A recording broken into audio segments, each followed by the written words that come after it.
Hello, everybody. Hello, everyone. How's everyone doing? Good. So wonderful to have you today. Hello, everyone. I'm trying to read the chat as well. See who's in the room. And I'm going to share my screen if that's okay.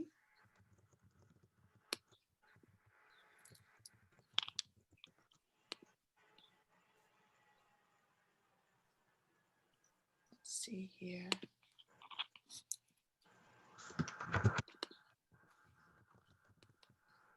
And let me, can you all see that?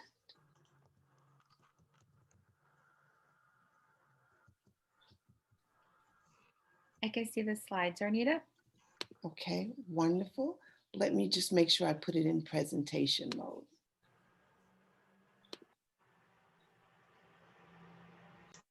Is that better? Great.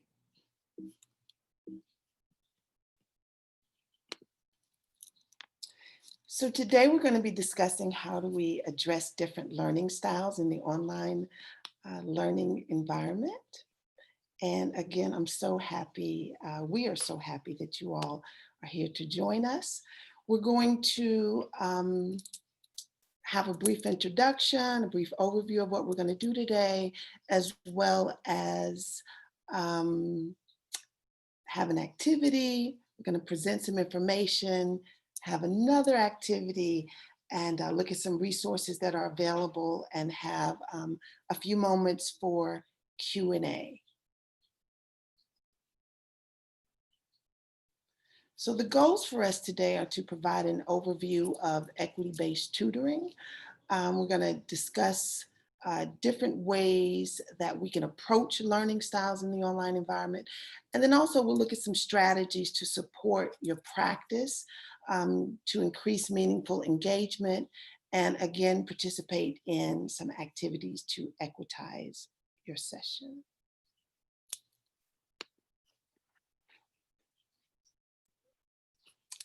Jessica, would you like to introduce yourself? Sure. So hi, everyone. My name is Jessica Hurtado, and I'm the program supervisor for student experience with the California Virtual Campus, or CVC. I am overseeing the ecosystem tools. So that stems from the tools we're using for online tutoring, online proctoring, online counseling, all the student support services provided through the online environment. So I'm happy to be here, happy to connect with all of you, and feel free to connect with me in the chat if you have any direct questions for me. But I'll hand it over to Karen so she can introduce herself. Hi, I have my video off. I'm Karen A, and I am the program coordinator for the student experience team, and I'm very happy to be working with my colleagues. I monitor the counseling classes as well as all of our webinars. And I am fortunate enough to be a part-time instructor in anthropology for different community colleges, and have successfully completed the rubric alignment as well as the Peralta equity training. So I always love learning new information to incorporate that into my classes, as well as just communicating with students and yourselves through our support system or through emails. So thank you for attending, and I'm going to pass it over to Arnita. Thanks, Karen. I'm Arnita Porter, and I work with OEI, CVC OEI, focusing on creating equity-minded sessions for online learning and content for online learning. And I've been teaching in the Los Angeles Community College District for about 15 years. I also teach at Mount San Jacinto College, the Menifee campus. And again, I do a lot of facilitating around equity in the online environment and equity in general, creating equity-minded content so that we can help our students meet their goals. So let's just take a moment to, engage in some conversation in the chat. We want to just check in with you and see how you're feeling, how are you doing.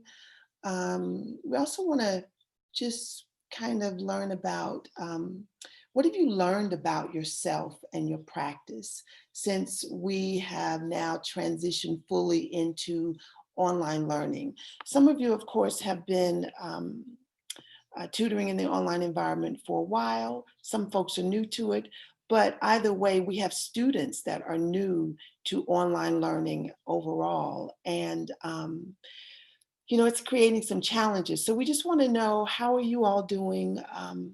What have you learned about yourself and your practice since transitioning into us being fully online? Any challenges you care to share? And also, what is it that we can celebrate about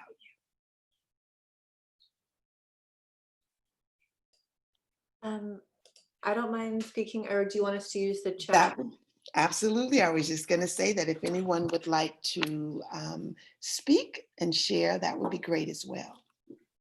I've definitely noticed less students overall use the online, and some of them have told me that they already feel overwhelmed, so they find it like navigating the process intimidating. So I know the instructors have been like giving the students a crash course, because actually using the online tutoring at our school takes maybe 30 seconds. It's not hard, but if you don't know what to expect, then you always imagine it's going to take much longer than you really think it will. But the positive that I have seen versus tutoring in person is it's reaching people that I don't think it would have reached before. So I've had a lot of students who have like their baby in their lap. That's a pretty common one, actually. New moms, people who work during the day and they can't make it to campus for the 15 or 20 minutes it takes to ask their question. So I told our instructors, like, I hope that the online component stays even after this pandemic, at least to some extent, because I do think it's beneficial for people who work or people who have family obligations. So overall, it's been positive.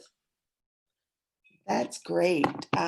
You just offered some great points. I agree with you. I think it's important to keep it going once we transition back into our classrooms and our campuses, because this is another tool that students will be able to use to access tutoring services, right?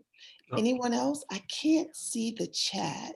Me, Carl here. Yes, go ahead. Hi. I'm tutoring writing in CIS at College of the Desert, as well as Bronwyn. And my experience is in online tutoring that I don't reach as many students as in person. While I tutored in person, I had more students dropping by, asking a question, or in CIS, because they are using the computers at the college and our center, there were more students asking questions than they would check in a Zoom class. Oh, I'm sorry for that. That's okay. And with writing, it's the same. I had more students coming in at the center, but I get, over the last weeks, I get more students for writing as well. Many instructors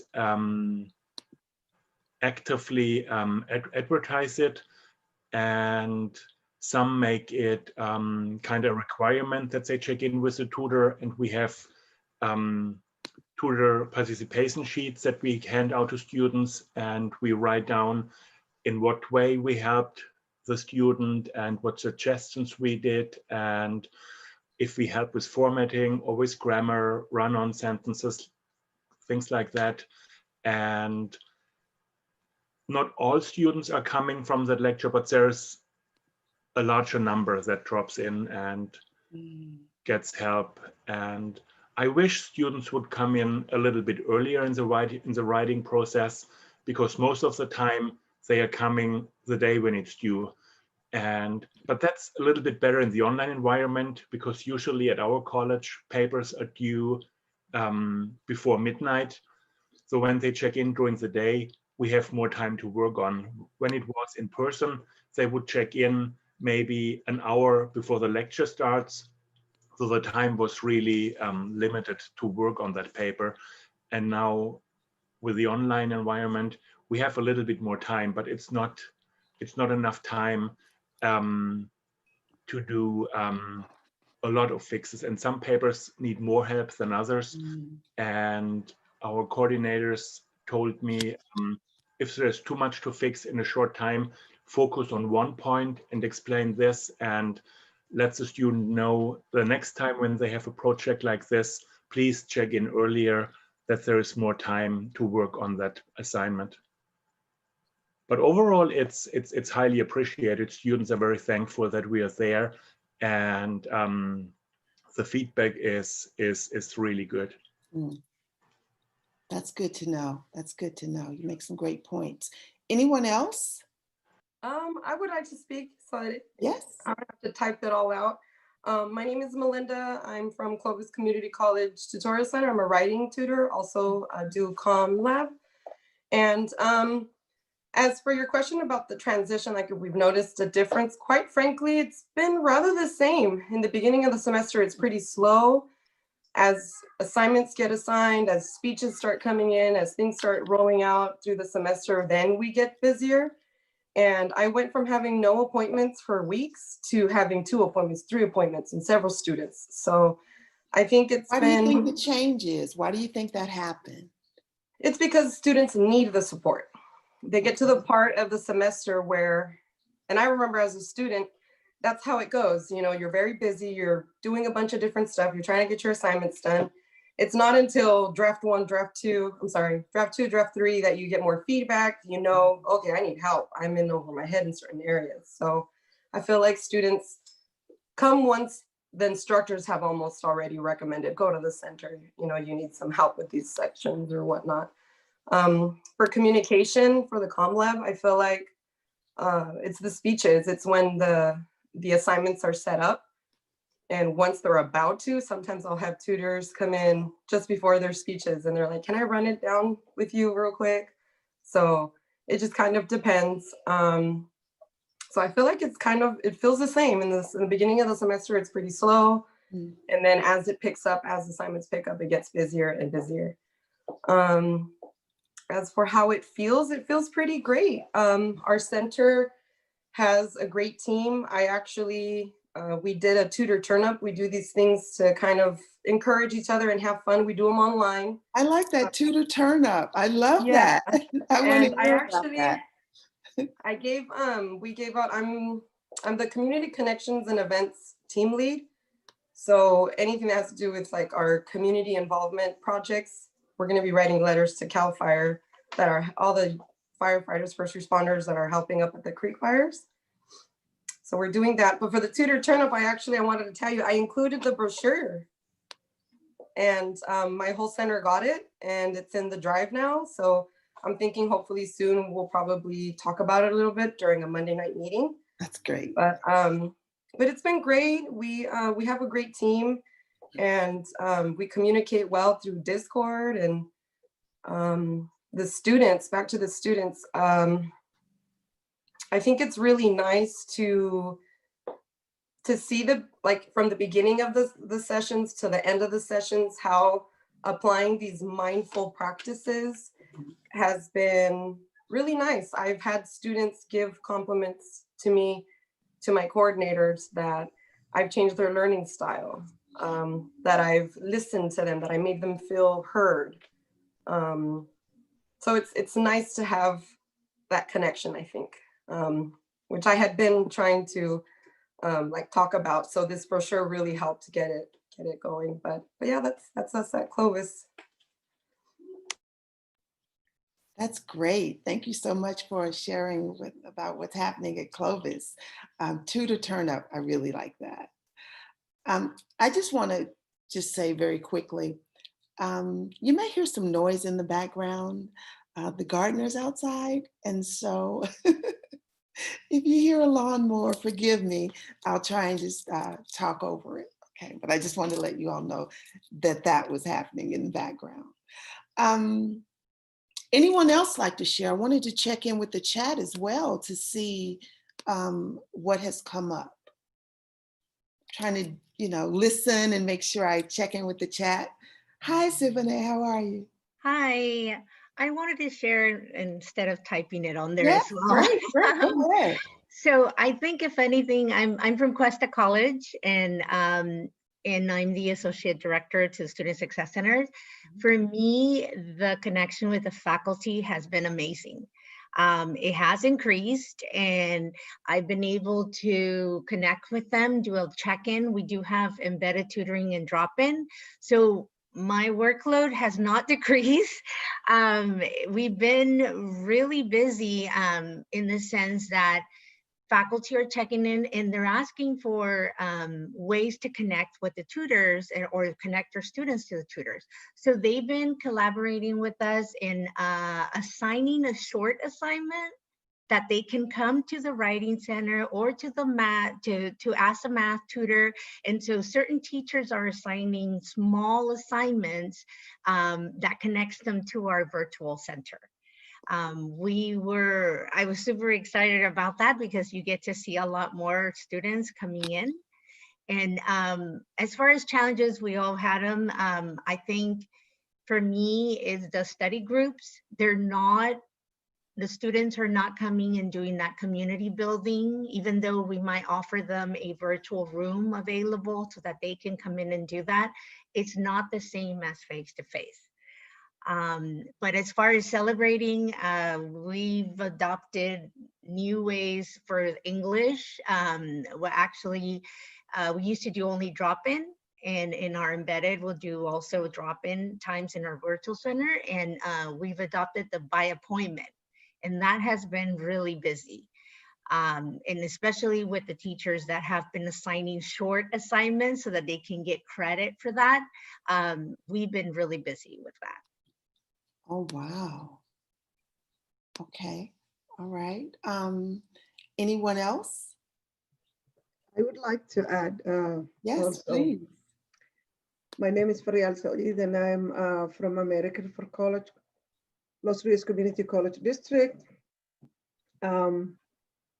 We have a small center. We have a couple actually tutoring centers, but the one that I work for, and I'm celebrating today because 6 of our tutors are here together.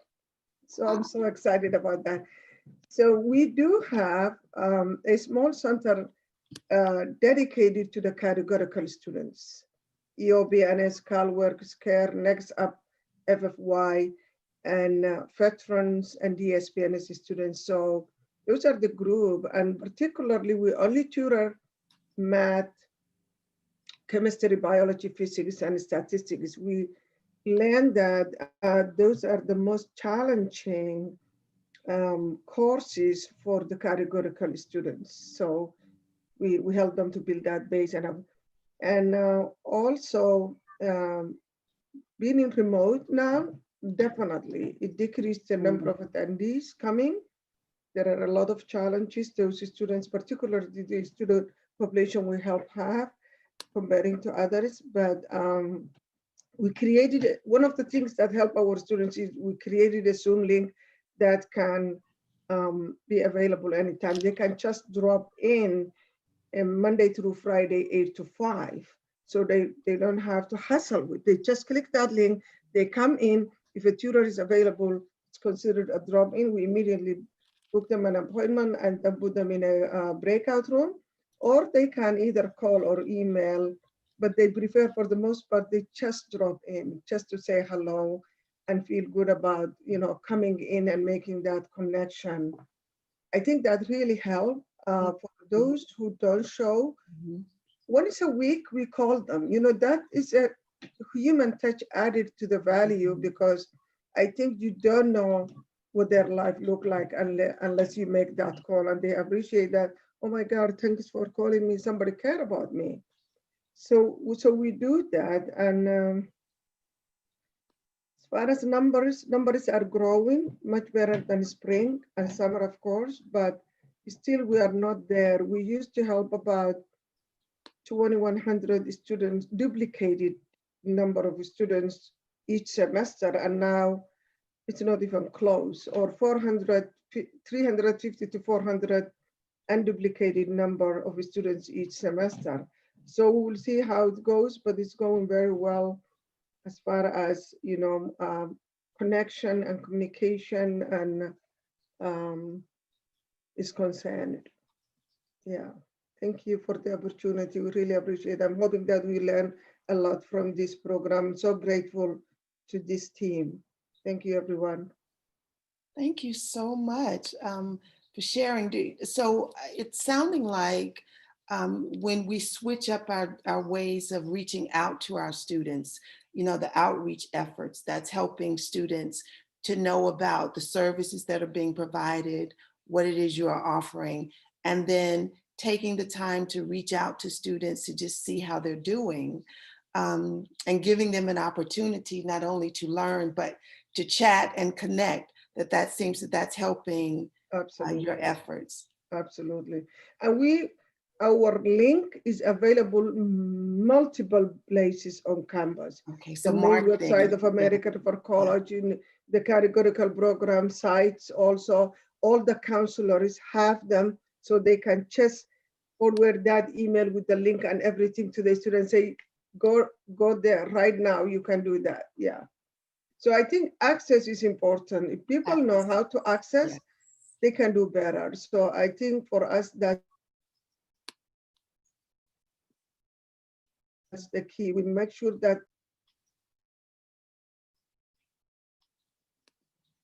Okay, wonderful. So I think, we're going to be presenting information, but one of the things that I wanted to stress is that we all get to talk here. And I think that it's important for us to be able to share and connect around our practices, because we get to see what others are doing and get those ideas, and then we can try them out and come back in another session to talk about how things are going, what challenges we're having, and also the successes that we're having. So I just want to make sure that you know that speak right up when you feel the need to share, and we're going to have some opportunities to do that as well in a breakout session. Anything else that anyone like to share before I move on? I actually forgot two really good things that our center did that I want to share because it was successful for us. We did an open mic night for our center. We used to do a bunch of different stuff like write night and different events at the campus for students to come in. So we're still trying to run some, and it went very well. A lot of tutors wrote really nice, emotional, current topic things, and it was really nice to see the students in the community kind of come together for that. And another one was we use social media, and we've been recording presentations that we send to professors to share with the classes to remind them about the tutorial center and our services. And we're actually running still study sessions. We're looking at doing Saturday and Sunday hours also. That's wonderful, right? Expanding it to the weekend, especially when we look at the fact that a lot of our students are working, those that do still have jobs, but also some of our students are parents and they're helping their kids during the day as well. Excuse me. So when we expand our hours and provide, again, more access for students to be able to contact us and to connect with us, then it definitely makes for, expanding that access and giving students more time with us. 1 second.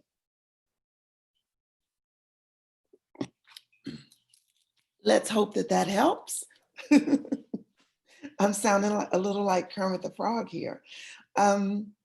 Okay, so if I can, I want to just get back to the PowerPoint. Did anyone have anything else to share? There was several comments in the chat that kind of reminded me that there's a far larger proportion of my time spent tutoring that is really not on content, but students, whether this is their first time or they're a repeat student, they are not as familiar with how to study at home, how to make a schedule. They get frustrated, they feel like they're alone or whatever, but that is not the case. Sorry, I think that's my doorbell. Okay. So it's a lot of reassuring students that what they're experiencing is normal. There's nothing wrong with them. If they fall behind and they're a perfectionist, they tend to freak out.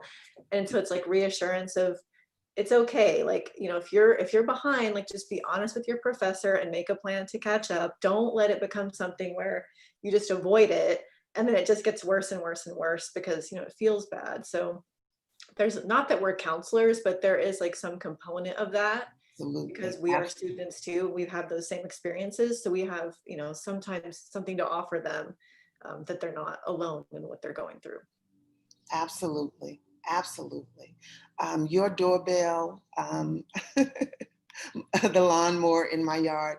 But yes, I think that helping students understand that, you know, first of all, they're not in this alone and what they are experiencing is normal. And we don't even know what that is because the environment that we're all in right now is not normal. So the best that, you know, thing that we can do is continue to try and bring some sort of normalcy to our everyday experience. And I think that when, you know, we're reaching out to students, when we're contacting them, when we're engaged in activities with them, that helps to, you know, create the normalcy, bring some things back to where it looks like, okay, I know where I am right now. I know what this is. Because, you know, everyone's struggling. And I think it's important also for instructors to understand that students are being challenged right now in so many ways. You know, as instructors, as employees of the community college system, we're still employed and we've had some disruptions, but I don't think it's been to the extent of our students. We're having to learn new technologies and modalities right along with them, regardless of our positionality on campus or in the institution. But we're all needing to be equity minded right now for one another, for colleagues, for students, across the board. Equity is the thing that is really, that we're being called to do, I feel right now. And so I am going to, that's a good segue into, I guess I need to share my screen. How about that?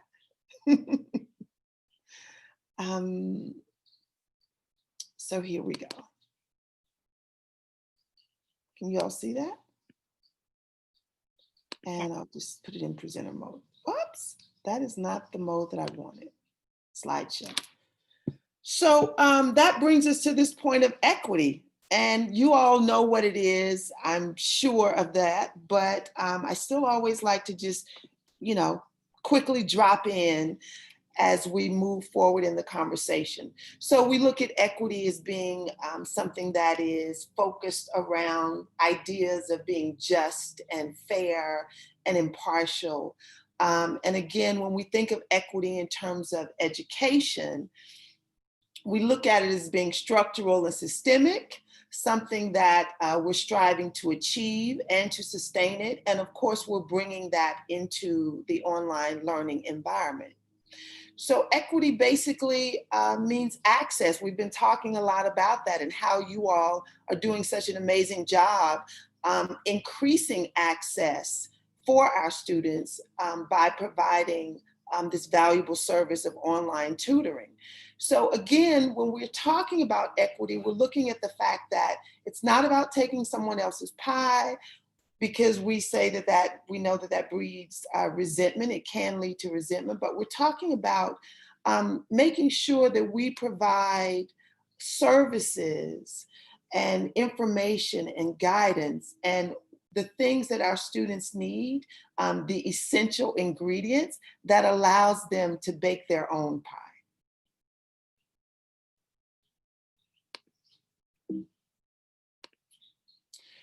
So tutoring is definitely equity in action.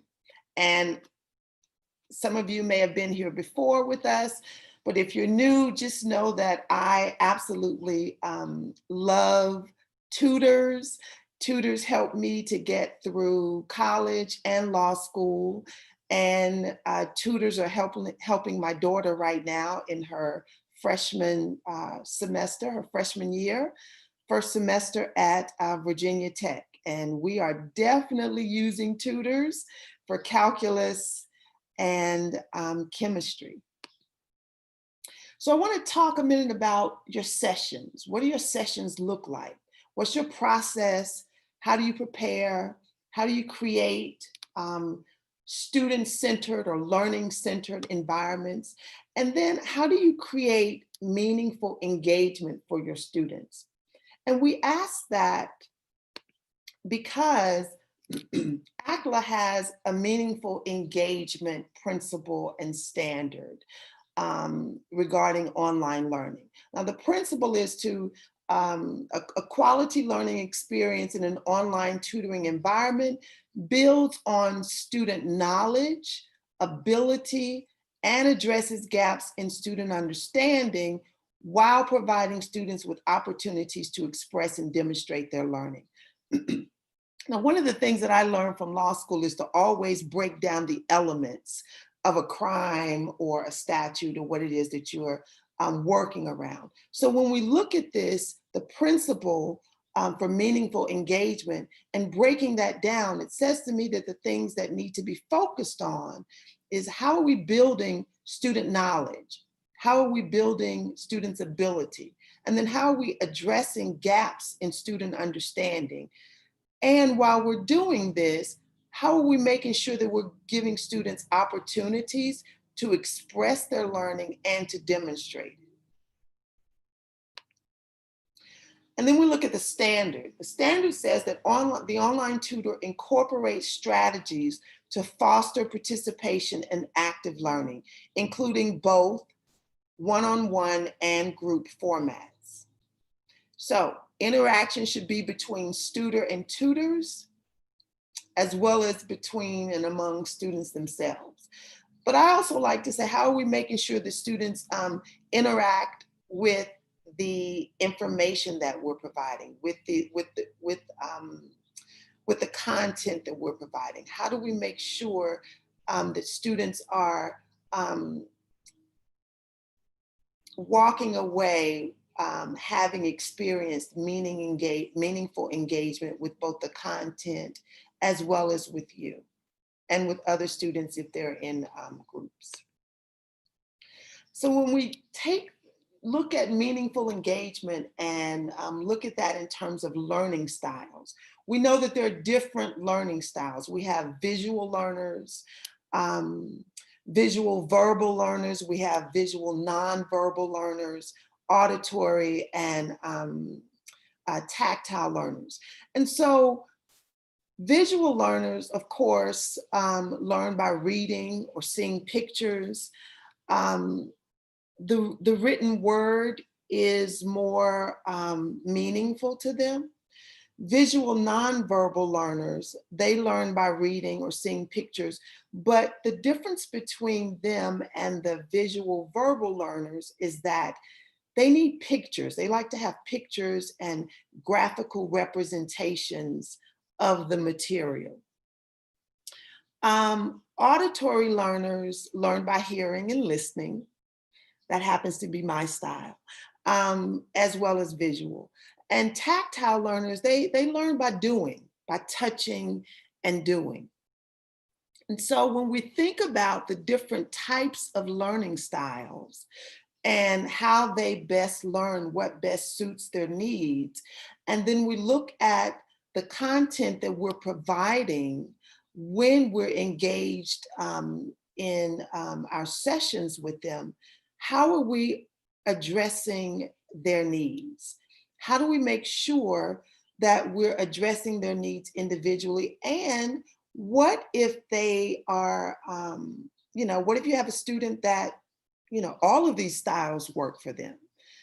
So again, it comes back to us as instructors. How do we make sure that the content you're providing, the session is being designed so that the needs of students are met? If they're visual, if they're auditory, if they're tactile, if they're all of the above, do you have, or have you designed your activities and your engagement with them to touch on all of those areas? Could we talk Like, can I? Absolutely. We just recently, our coordinators recently created an intake sheet, and I can share it with you guys. It's basically a visual, it's a triangle graph. It's specifically for our writing appointments. A lot of students come in, of course, you know, we have like this panic goji now, this new type of, you know, they come in kind of panicking, nervous, frantic. I'm worried about APA. I've seen it. They're pulling their hair and they're just like, ah. And then we finally get to the writing. First, we look at the prompt. That's always number one and key. After looking at the prompt and seeing where they're at, we find that they shouldn't even worry about that at the moment. They're still at the more beginning part of the writing process. So this intake sheet basically is a visual to the writing process. And we're able to identify, show them where, you know, where they're at. There's a section for goals. So as we're talking with them and we're looking at their work, okay, you know, we need to work on a thesis statement, or can you point that out? I'm having a hard time finding it. Or, you know, we could tell that their in-text citations may need some help, or, you know, depending on local or global issues in their writing, right? So it's been, we've just started using it, but with my experiences already with it, students like it. And we, of course, offer them to take the moment to screenshot the intake sheet. And it's been good. It's been good to help kind of without letting them know you're worrying about things that are at the moment, you know, precedent or like more important. So it's nice to, so far, I mean, I think it's helping, but yeah, we're using a visual intake and we're getting to the root of where they're at in the writing process. That's great. And thank you for offering to share the intake form with everyone. So then that brings us to this activity, which is perfect. So how do you determine your students' learning styles? For example, do you ask them about it straight out, or have a conversation that allows you to assess the type of learner that they are? Do you give them a quiz?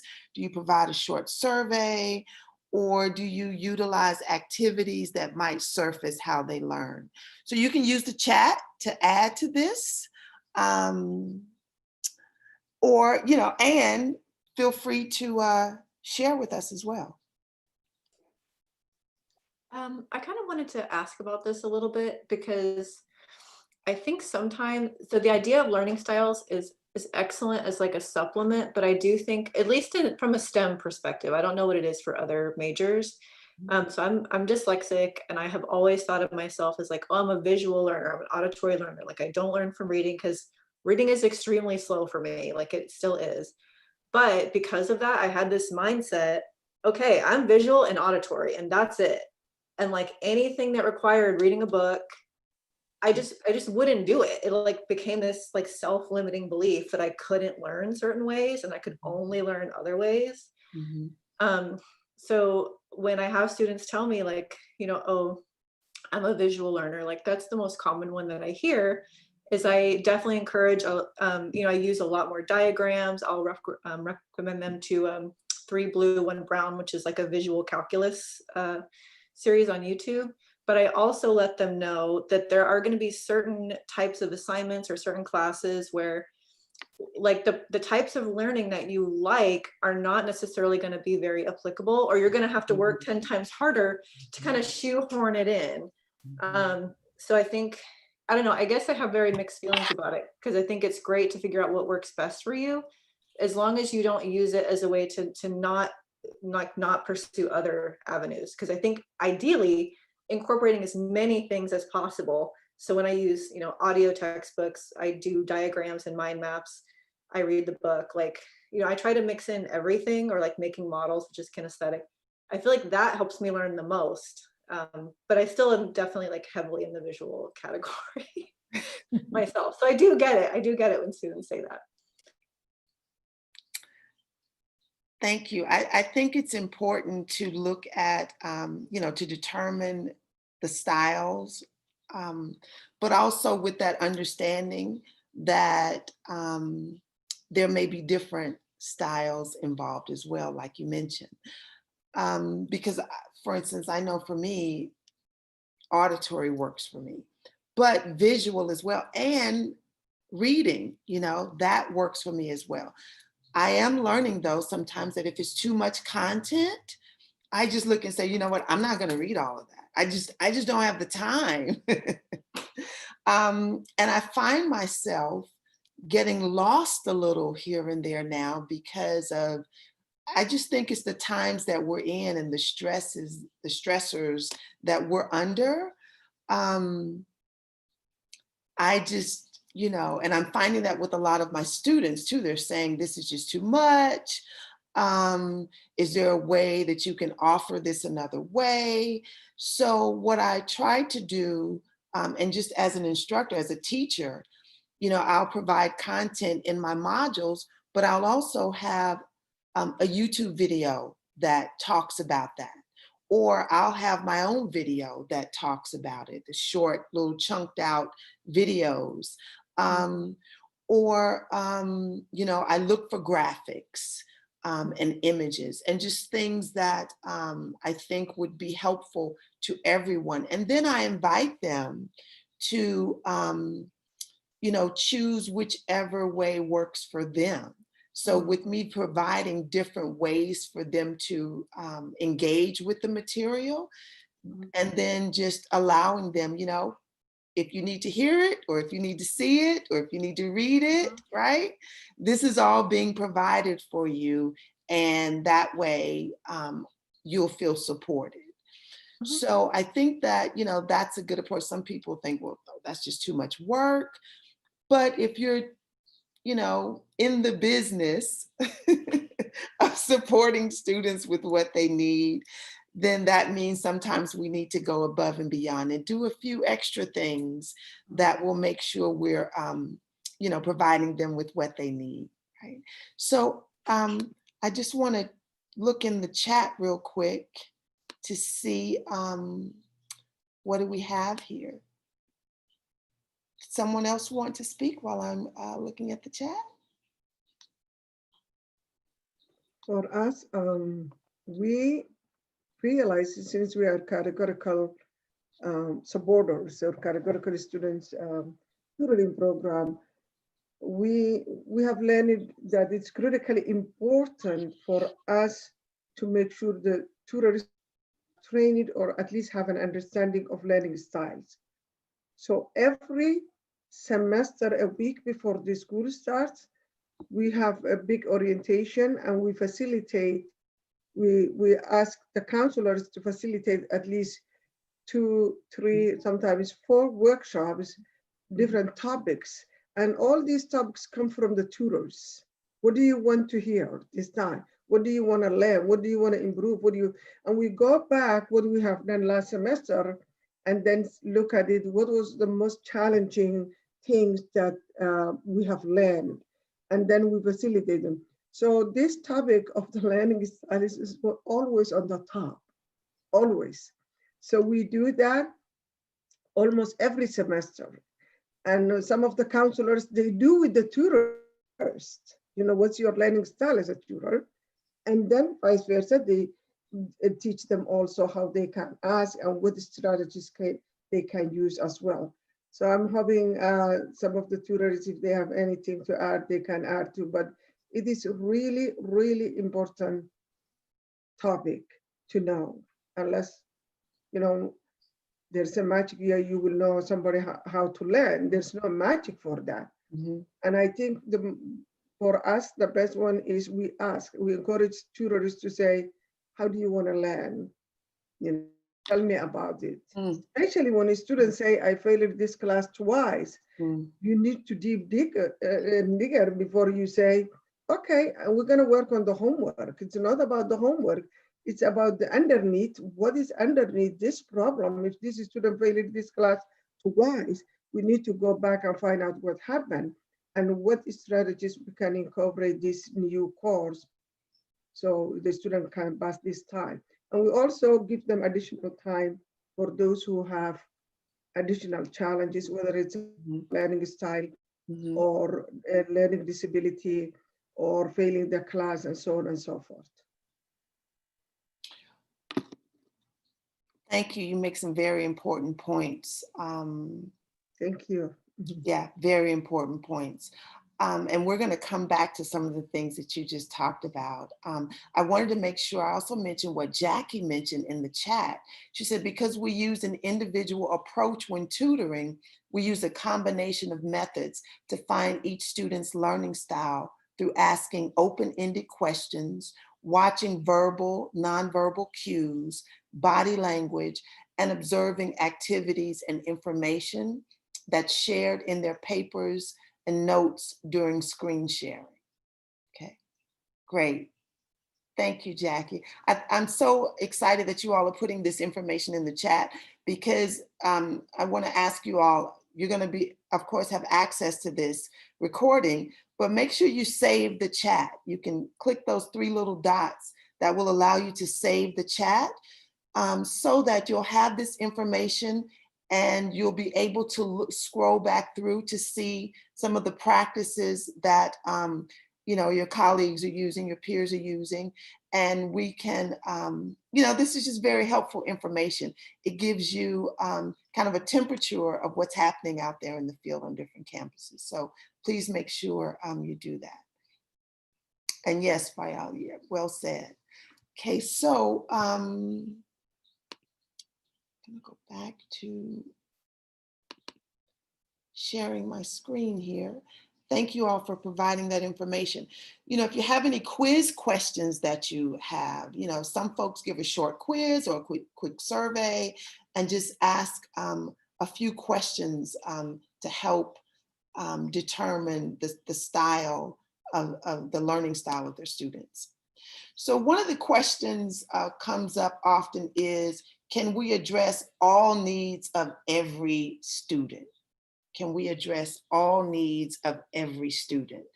And, you know, that gets to be somewhat challenging, but again,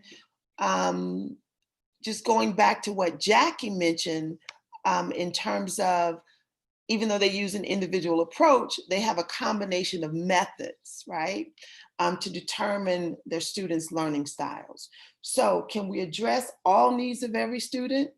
I think the better question is, how do we try to address all needs of every student? What ways, what things do we use? What tools do we use? What strategies do we use to ensure that we're at least trying to address all the needs of every student?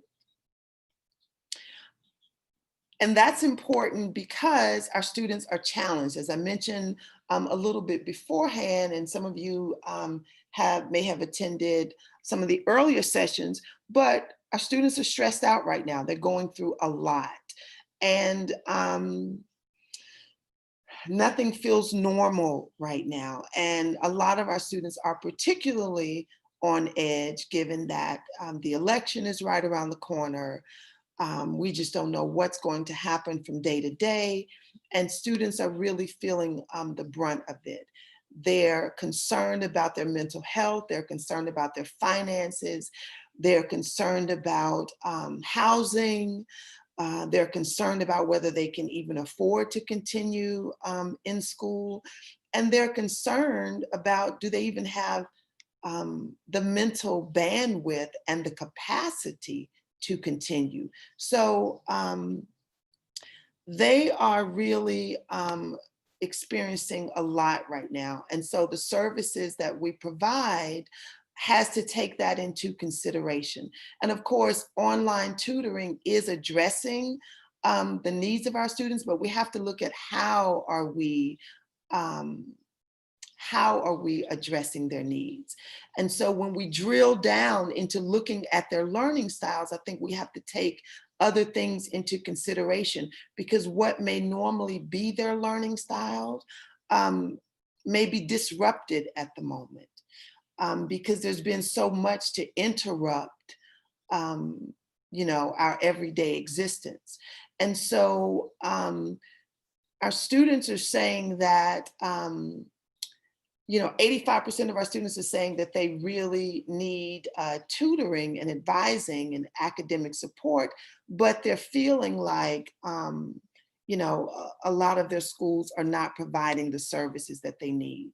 And so again, we've got to just see how we can continue to not only provide those services, but how do we really drill down into what it is they need, because they are feeling disconnected.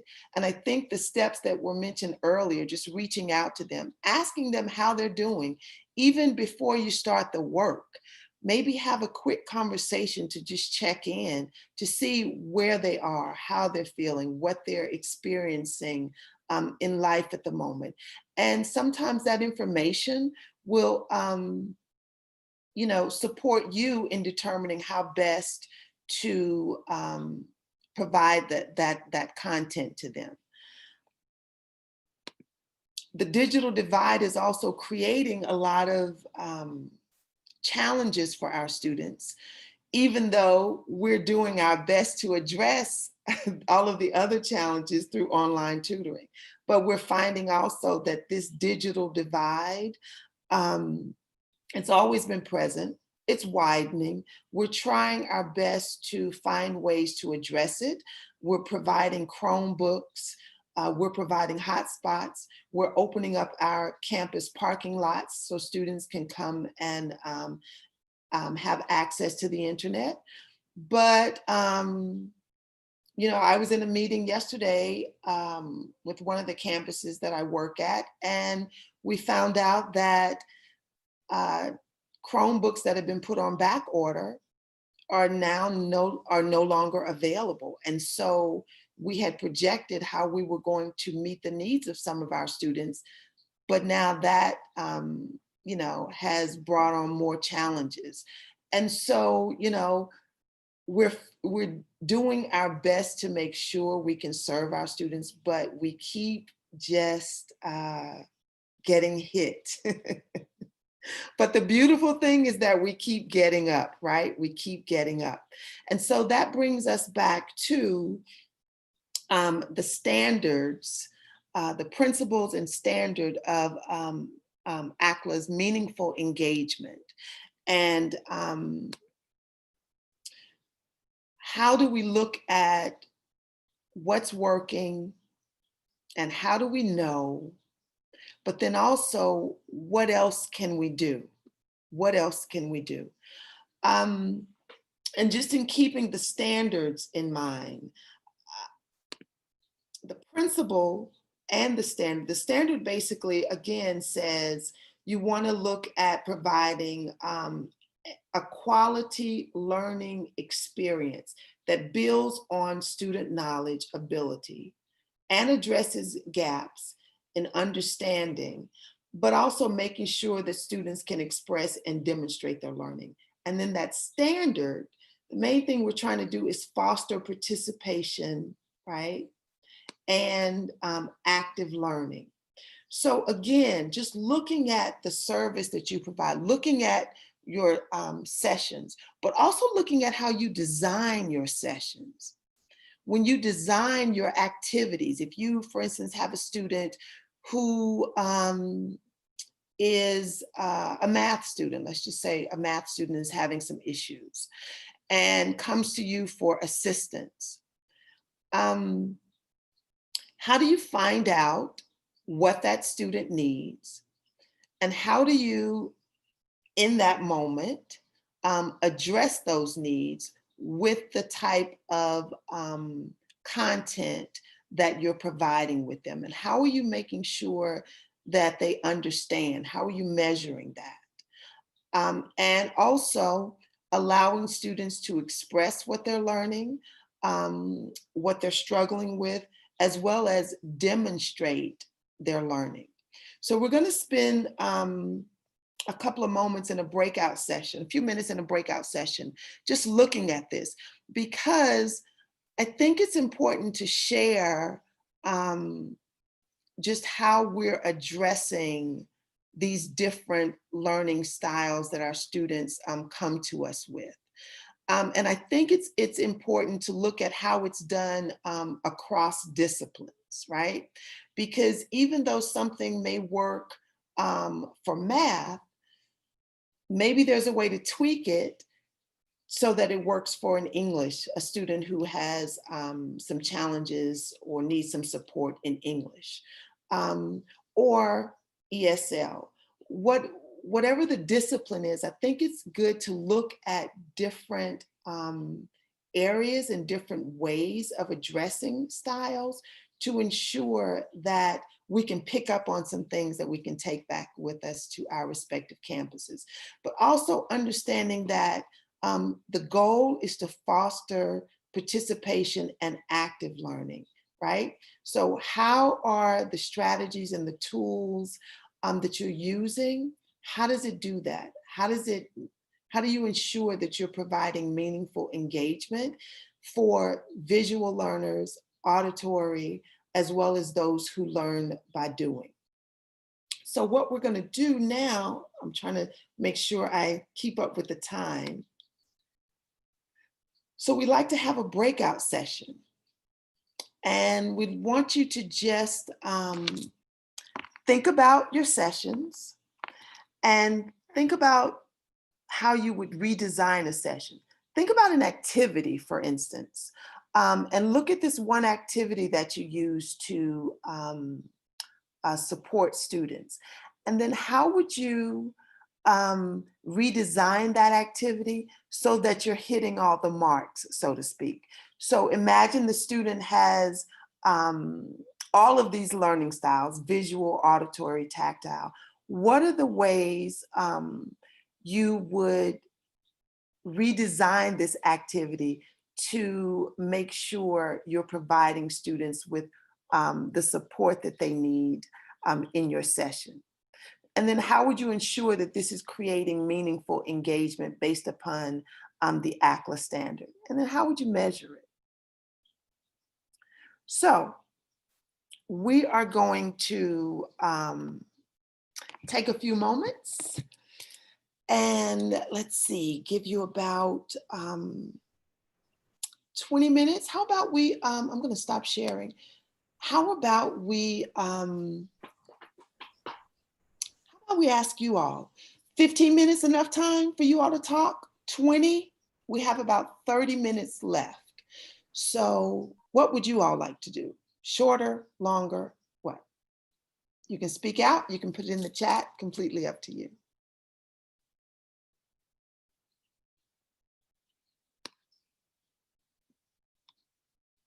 Okay, we're getting 15, we're getting 15. 15 seems to be running the show. Okay, great. That's what we had designed, 15 minutes, but I just wanted to give you all a little bit more time if you needed it. But the beautiful thing is we can come back in and talk about what we have shared in the breakout sessions, and then, you know, share a little bit more. All right? So we're going to have you go into your breakout rooms.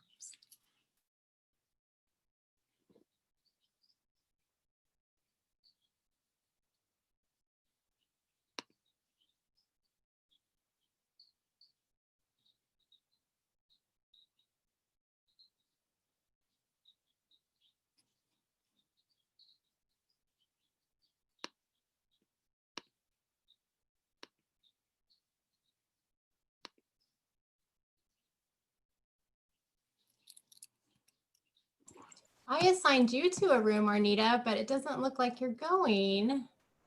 Oh, you know what? I saw that, but what I wanted to do was put this in the chat.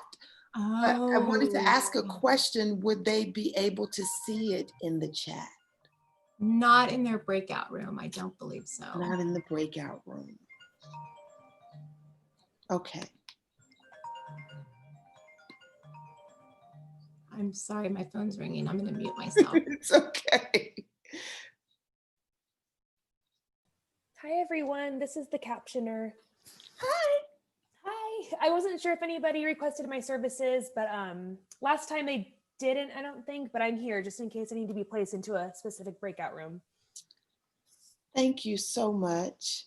I can check to see if, Jessica, do you know if anyone requested? Not that I'm aware of. So I think it's just the general practice for us to just do the whole session. and there's no real independent request. So thank you though. So I think you could hang tight with us until everybody gets back. Yeah. Okay, no problem. Thanks, ladies. Thank you. And I'll probably pause the recording here. Hey, y'all, welcome back.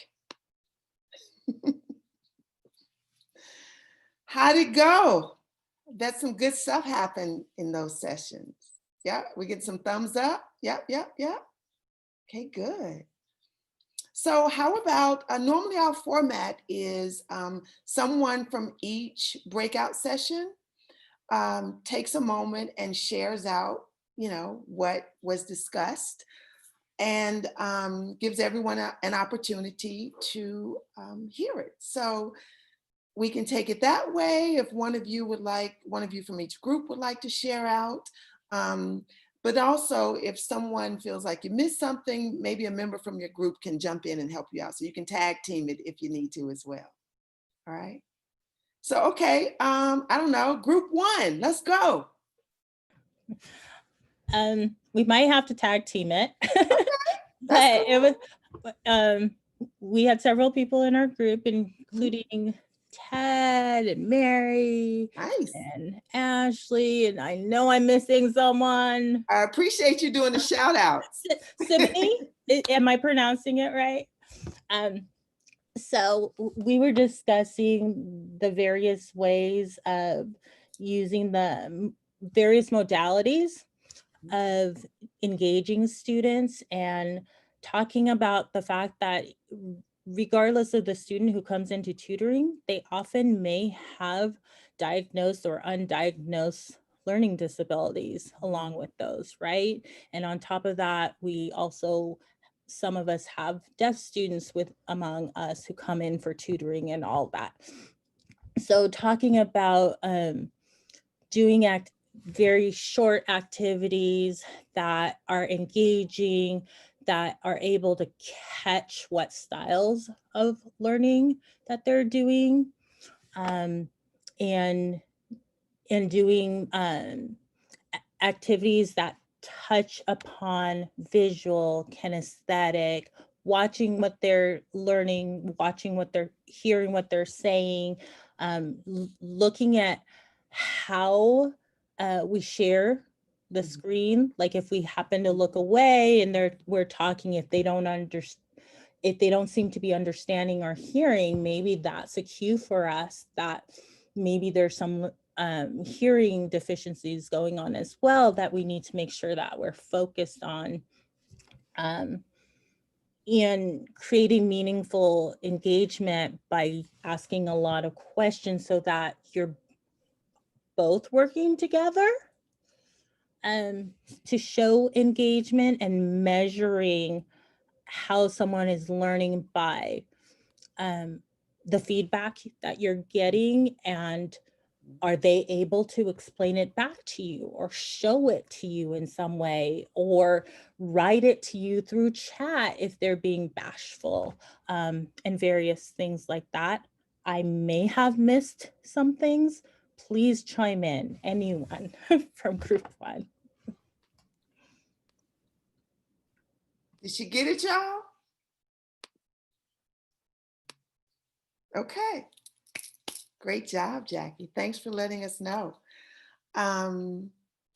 Great points you mentioned there. I really, yeah. I'll come back to some things that you said, but a couple of things really stood out for me. Okay, because we got to keep it rolling. Group two, who's going to share out? I don't remember our group number. I don't think I got it before we went in. I'm sorry. That's okay. But I was with Luminita, Yasmin, and Julia. Okay. Do y'all Yes. remember what that group was? Yes, it's right. So you can speak, Melinda, if you want. Are you sure? I feel like I talk too much. Yes, But- I'm sure. Yes, it's So, a pleasure to listen. Yeah. So Luminita was telling us that she works with ESL students. She's embedded, right? You're embedded with ESL students, and working with ESL students is a bit different. You definitely have to give them a little bit more direction. And I was telling her that I too have worked with ESL students, ran a group, And usually for them, like if it's more auditorial because they want to hear the language, hear it pronounced correctly, Yes. make sure that they're learning and they're taking their own notes, sometimes in their own language, how to pronounce it. I've seen students spell things like different, but it's for them to be able to pronounce it. So that's something. And I guess when I talked about how our center does have a handout quiz. It's a 12-question quiz, and we usually would have it out and we would hand it to students when they were working, and we would come back. But with the online environment and our 30 minutes being 30 minutes, we just kind of jump in with questions.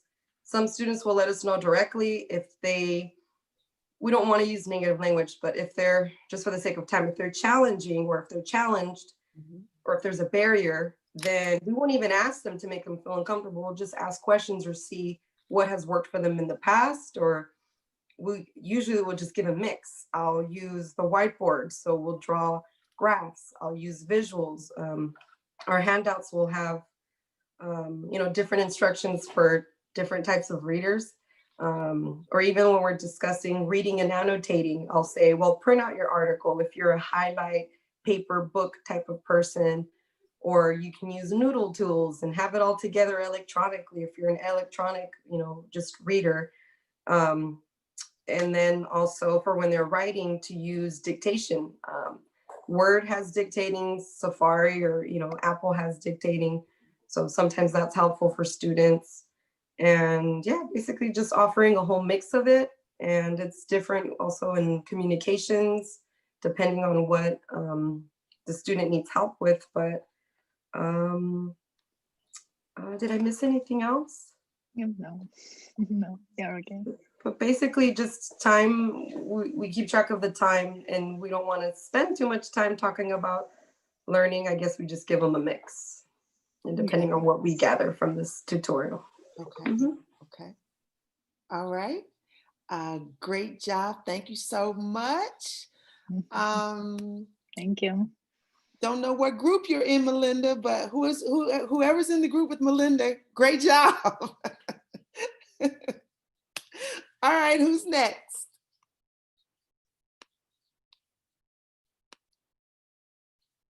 Not all at once.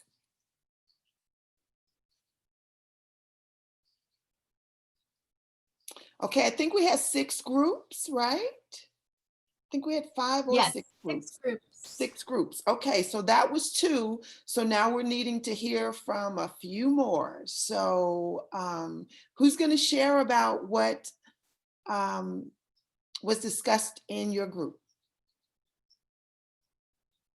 So Bronwyn says you have a sawing going on in the background. So my camera and mic are off right now. Sorry. No worries. You were not in a group by yourself, so somebody else can jump in for you. Thanks, Bronwyn. Okay, so how about Yelaz? Am I pronouncing that correctly? Yes. Yes, it is See, correct. y'all making me go into teacher mode. And call on folks. I tried to let y'all come up to sit in the front of the class, but now I gotta just go into professor mode. Okay. We were in a group. By the way, first of all, my name is Yelaz, and I'm tutoring math at the SSRC at American River College. Great. And I see almost all of my colleagues is here now. I'm glad to see you all. Shout out to American River yeah. College. Yeah. So in our group, we had great, professors and the tutors as well. And I learned a lot from them. And we shared some great points about learning style, and the tools we use depend on the students' need, and all of us shared some really great thing. I say great because I learned a lot from group members. Thank you for listening. I just want to make it a little bit briefly, and we can move on. Thank you for listening. Absolutely. Thank you. Anyone else? Hi, Arnita. We were in group 4. Hey, Sid. Thank you. Sorry, I was taking a call. I couldn't answer your Totally question.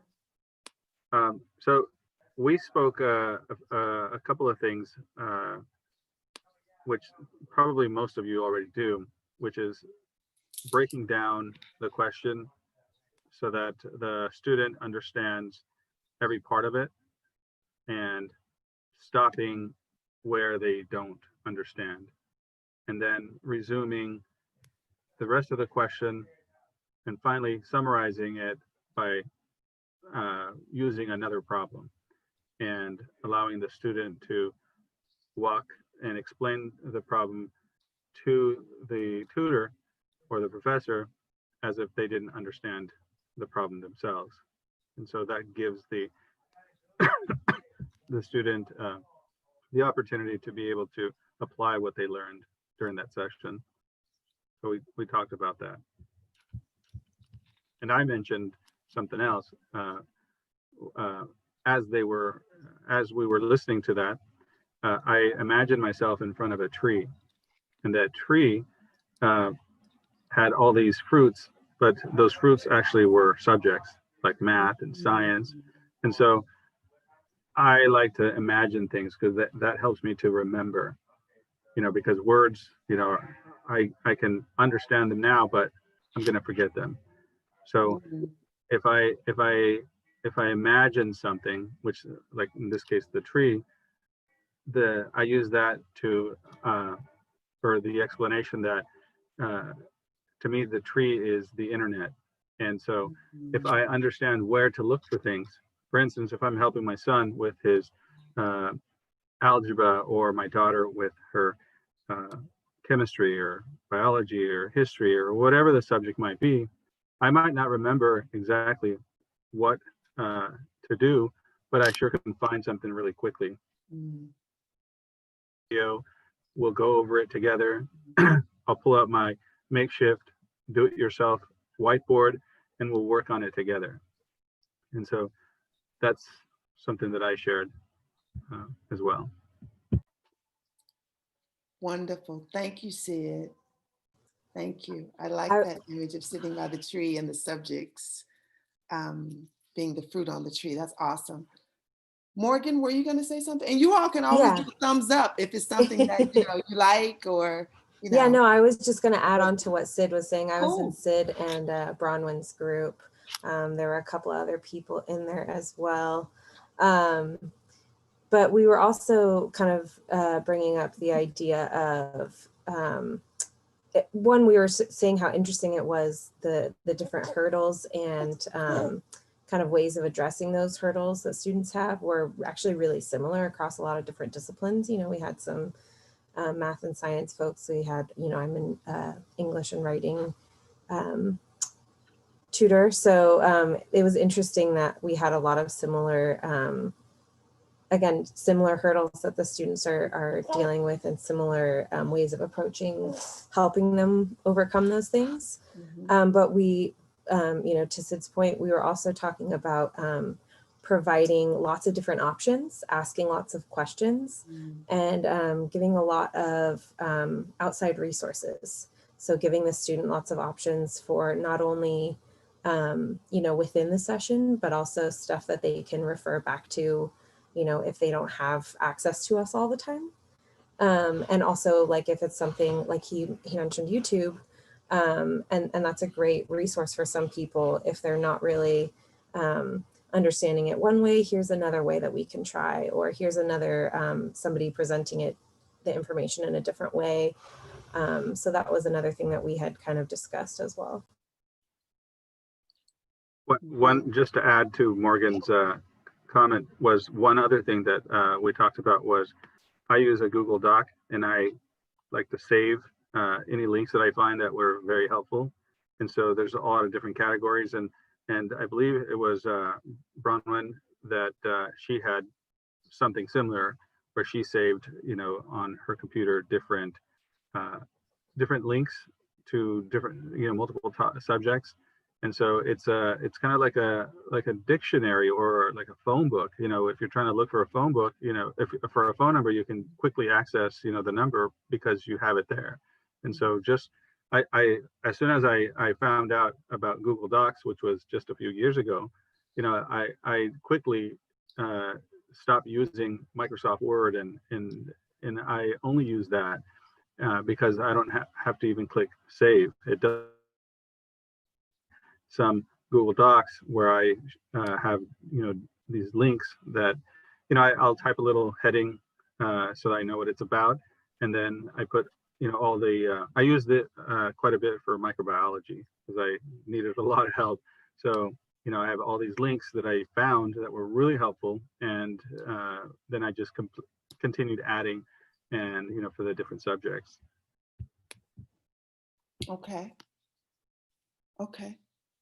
All right. I'm really interested in labs. I know we've got a couple of more and we're running short on time. So I just want to make sure that we get the others in as well. Or if you feel more comfortable, you can put it in the chat. But would anyone from another group like to share?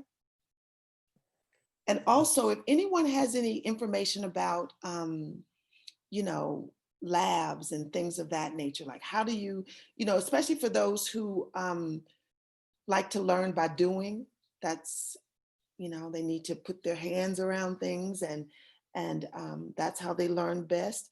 How do you address that in the online environment?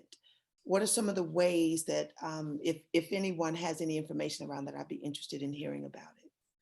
As far as like, one thing that students have to learn that they really struggle with in chemistry is stereochemistry, because the location of atoms in relation to one another is very important, but it's almost, I won't say impossible to just straight visualize, but really helps to have a model kit. But not every student can afford to, or, you know, maybe they don't have a permanent address to order something from. So our school will either allow them to come pick it up, but if they need help right then, I tell them, like, just go in your house, find anything that you can stick another thing into. So that could be like marshmallow, gumdrop, like you can wad up a tissue and like wrap paper tape around it. And then just like stick, you know, toothpicks or pieces of metal or a straw into them. And then I'll guide you through like how to build it yourself with just stuff that you have around the house. Because then when you hold it and you can actually see it in your hands, it makes a lot more sense than just looking at a picture. And there's also online modeling software where you like draw the molecule and then you hit 2D to 3D and it will make a 3D one and you can like rotate it. And I was wondering about the 3D simulation of things. Like, does that help folks who need, you know, to touch things in order to learn? It's not as hands-on, but it's sort of similar. Okay, great, great. Thank you. Can we get the name of that program so that I can share it with my STEM side? That sounds great. You can chat it into the Sorry, chat. Cool. And just real quick, I'm just going to say that we have some, you know, a couple of tools and strategies and points to make, but because we're running short on time, we'll just put that in the, you know, you'll have it in the slide. And so you'll have access to the information provided. Okay. But I know it's 2:34, Jessica, and I know you wanted to speak, say a couple of things. And Jackie, I hear you, I see you. I know that you wanted to say something as well. And, you know, we're trying to respect everyone's time, so please forgive us for going over. But if we can, Jessica, would you mind if Jackie just said her point real quick, and then we can jump to Jessica? Okay.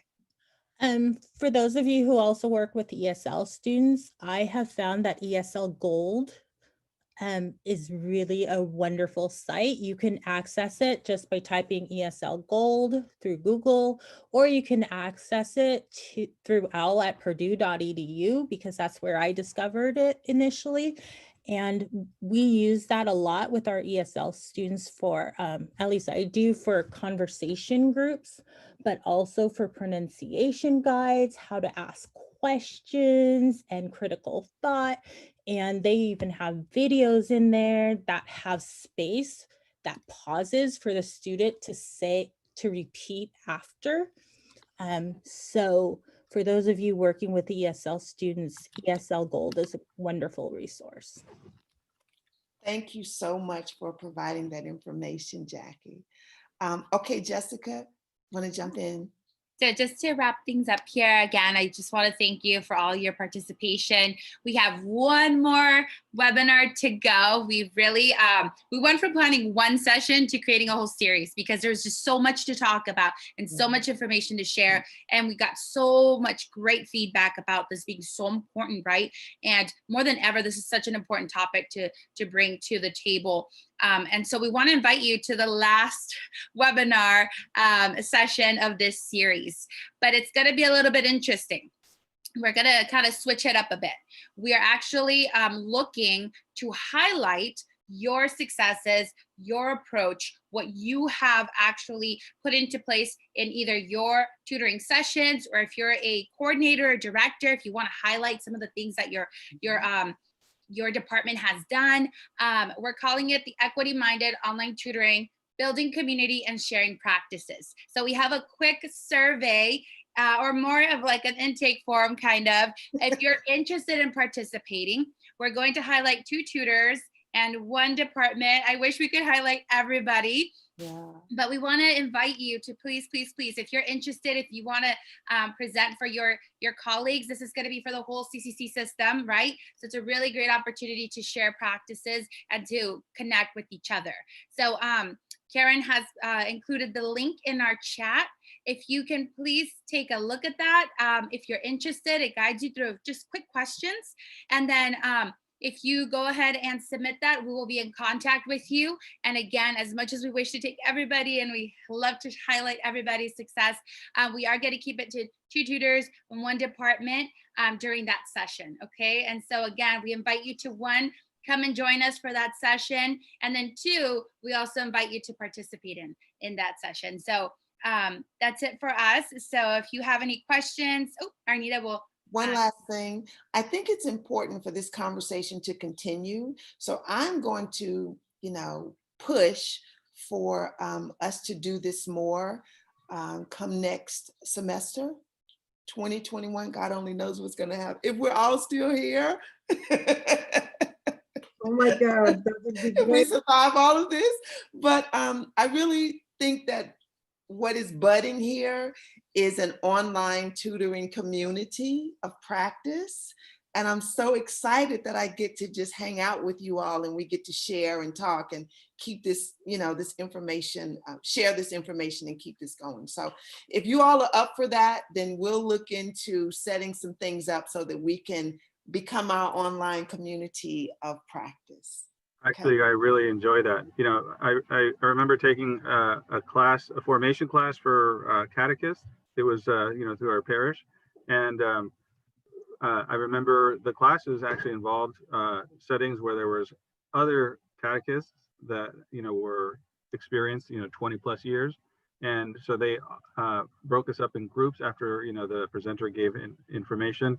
And, it was incredible because many of them had all this vast knowledge and experience, and for someone up and coming, it was the opportunity to be able to feed off of them and have these techniques, which I then used later. And I thought, wow, I felt so good about myself because I was working with little children, but using techniques that someone had shared with me. And so, yeah. So great. Thanks for that thumbs up, for that, vote of confidence that we're going to keep this going. And you all are wonderful. I love tutors. I'm ride or die with tutors. So, remember to vote. Remember to vote. Remember to vote. I did. Okay. I have it. Is anybody going to the SIT Expo in December? Our center is going to try to do a mental health presentation. So if you guys are going to come out, come and watch us. Sounds wonderful. Is that the Tutor Expo? The SIT Expo. Let me look up the email. Send me information. It's a tutoring thing. Okay. A tutorial thing. I know all the chat. students. I'm sorry? Can you put it in the chat? I will. Because we'll save the chat, the chat will be saved, and then we can make sure we get that information to everybody as well. I will do that. You all are wonderful. Thank you. We So are love you, tutors. Tutors rock. Thank you. They do. I agree. Blessings to all So- of you.